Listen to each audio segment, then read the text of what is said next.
Strong smelling articles, example asafoetida, shall be enclosed in a hermetically sealed case of tin or other metal. Inflammable films, raw or manufactured celluloid shall be packed in a double receptacle. Such articles shall first be closed in the case of films in a hermetically sealed box of tin, and in the case of celluloid or articles made wholly or partly of celluloid in a box of tin, cardboard or wood, the vacant space being completely filled to prevent any movement of the contents.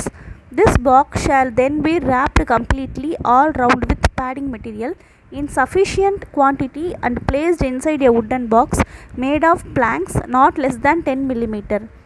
3/8 of an inch thickness, the sides of which shall be dovetailed, the base and the lid being solidly screwed to the sides, any intervening space being completely filled with additional packing material so as to hold the inner receptacle tightly in position to prevent any rattle. A vile label bearing in heavy black characters the indication celluloid keep away from fire and light shall be affixed to the address side of the parcel. Osmic acid, osmium tetroxide, may be transmitted by the inland post subject to the following conditions. The acid shall be securely packed in a hermetically sealed stout glass capsule which shall be embedded in the center of a tin case filled with fine sand in some manner as to leave a layer of sand not less than 4 cm between any part of the glass capsule and the inside of the tin case. The outside of the tin case shall be labelled in red letters 6 mm high, osmic acid, dangerous to handle. The tin case shall be soldered down and placed in an outer box of wood or reasonable strength with a layer of at least 25 mm of raw cotton wool between the inner tin case and the outer wooden box. The outside of the wooden box shall also be labelled in lead letter osmic acid. The quantity of the acid enclosed in a capsule shall not exceed 2 grams and not more than 1 capsule shall be enclosed in a parcel. The postage on a parcel shall be fully prepaid. Postage stamps shall be affixed to or impressions of stamps machines be taken on the cover of parcel or an official label which can be obtained free at the post office. In cases where postage stamps are used, the sender or his messenger shall affix the stamps himself. Every parcel intended for transmission by post shall be presented at the window of the post office. Any article superscribed as parcel with or without the words registered or unregistered and found in a letter box will be treated as registered parcel and shall be charged under sub rule 2 of rule 66 if it is fully prepaid for postage. If the postage has not been fully prepaid, double the deficiency in addition to the fee prescribed in sub rule of rule 66 will be levied subject to a minimum of ₹1. If a parcel containing any of the articles mentioned in classes 2 and 3 of rule 35 and in rules 36, 37, 37A, 38 and 40 is not packed in the manner prescribed therein, it shall not be forwarded. If any parcel in course of transmission through post is found to consist of anything, the transmission of which is in contravention with the provisions of sections of the Act, it shall be detained at the post office nearest to the place at which it is detected. If any portion of the contents of the parcel consist of anything, the transmission of which is in contravention of the provisions of aforesaid,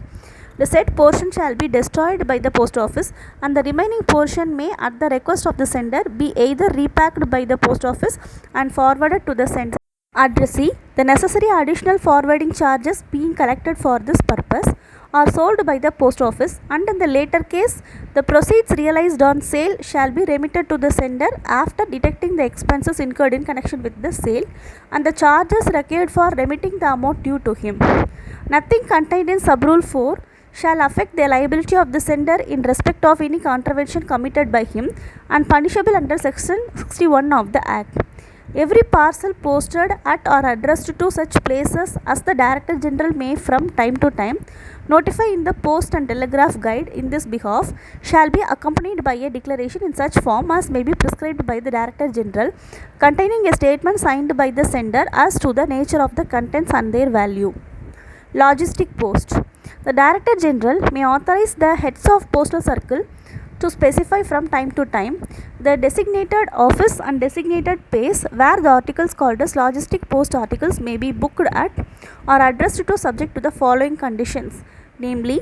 there shall be no maximum weight limit of logistic post articles. The minimum charges on logistic post articles shall be the same as charged for a consignment of such logistics post articles of weight of 50 kgs.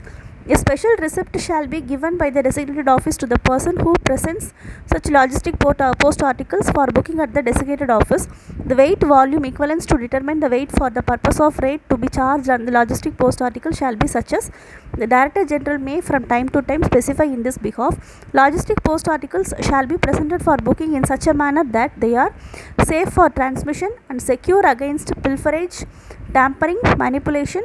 damage or leakage. The charges on logistic port articles shall be determined as specified by the Director General after taking into consideration inter alia service charge, loading, unloading, brokerage, transportation, etc., and charges for any other service to be provided. Charges for logistic post articles shall be fully prepaid except where the competent authority designated by Director General Post permits such payment after the service has been rendered. No logistic post article shall be accepted for booking if the consignment of such article contains any contents which are prohibited under the Act or these rules. If any logistic post article in the course of transmission by post is found to contain anything, the transmission of which is in contravention of the provisions of the Act or these rules, the same shall be detained at any point of transmission at which it is detected or at any post office nearest to place at which it is detected, and shall be further disposed of as the Director General may from time to time by order specify. Nothing contained in the sub-rules 2 and 3 shall affect the liability of the sender in respect of any of acts committed by him which is punishable under section 61 of the Act. Logistic post article shall be booked, transported and delivered in such a manner and on such conditions as the Director General may from time to time by order specify. Prohibited articles. Gold coin or bullion or gold ornaments or articles of gold or both of value exceeding 1 lakh rupees shall not be transmitted by post. The value for the purposes of this sub-rule, the second proviso to Rule 72, the second proviso shall be the market value on the date and at the place of posting. A postal article containing any ticket, proposal or advertisement relating to a lottery organized or authorized by the government or any other matter descriptive of or otherwise relating to such a lottery which is calculated to act as an inducement to persons to participate in that lottery shall not be transmitted by post unless there appear on the outside of the postal article a declaration by the sender of the postal article that the lottery ticket, proposal, advertisement or other matter contained in it relates to a lottery organized or authorized by the government, mentioning the particulars, number, date, etc. of the notification by the government, notifying the lottery or authorizing the lottery, and the name and the address of the sender. All classes of articles of the letter mail, of which the whole or a part of the address side has been marked off into several divisions, intended to receive successive addresses, shall not be transmitted by post. If a postal article is in course of transmission by post is actually found to contain any of the articles, the transmission of which by post is prohibited by Rule 44, it shall be returned to the sender. No articles shall be transmitted by post which has thereon or on the cover thereof any matter which is prejudicial to the maintenance of law and order or which is in furtherance of the aims of a political party or organization or which tends directly to cause loss or injury to any community or class of persons whatsoever. No article shall be transmitted by post which has thereon or on the cover thereof any pictorial representation of a person who is a proclaimed offender or who has been convicted of an offence punishable under Chapter 7 of the 6 of the Indian Penal Code or the defence of rules, India rules, or who has been directed to be detained under the provisions of Rule 26 of the said rules.